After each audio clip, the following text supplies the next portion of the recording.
చంద్రబాబుపై అనుచిత వ్యాఖ్యల కేసులో అంబటి రాంబాబుకు రిమాండ్ విధించింది కోర్టు. 14 రోజుల పాటు రిమాండ్ విధించింది కోర్టు. ఇదే విషయానికి సంబంధించి మరింత సమాచారం మా ప్రతినిధి సురేష్ అందిస్తారు. సురేష్,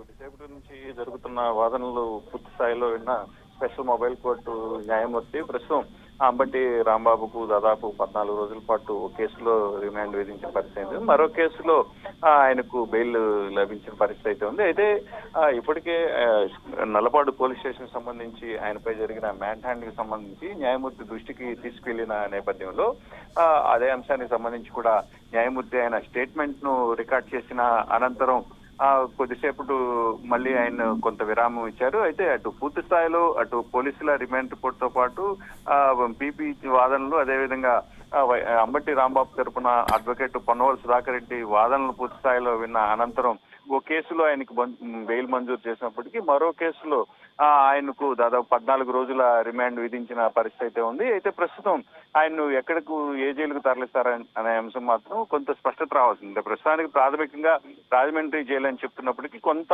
క్లారిటీ రావాల్సిన అవసరం అయితే ఉంది. మరికొద్దిసేపట్లో ఇదే అంశానికి సంబంధించి స్పష్టత వచ్చే అవకాశం ఉంది. అయితే ఈ విషయంలో ఇప్పటికే అటు అడ్వకేట్స్ మాత్రం అటు పోలీసులతో కూడా వాగ్వాదానికి దిగిన పరిస్థితి మనకి ఇక్కడ స్పష్టంగా కనిపిస్తుంది.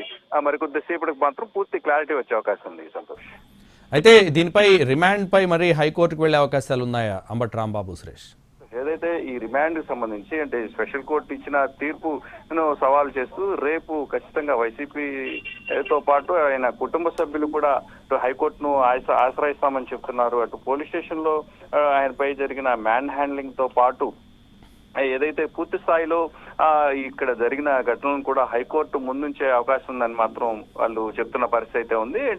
అటు కుటుంబ సభ్యులు కూడా ఆయనపై జరిగిన మ్యాన్ హ్యాండ్లింగ్ పై మాత్రం తీవ్ర ఆగ్రహం వ్యక్తం చేస్తున్న పరిస్థితి అయితే ఉంది. రేపు ఖచ్చితంగా వాళ్ళు అటు వైసీపీతో పాటు ఇటు కుటుంబ సభ్యులు కూడా ఆయన హైకోర్టులో ఆయన బెయిల్ పిటిషన్ మూవ్ చేసే అవకాశం అయితే ఉంది. Santosh, right, thank you Suresh.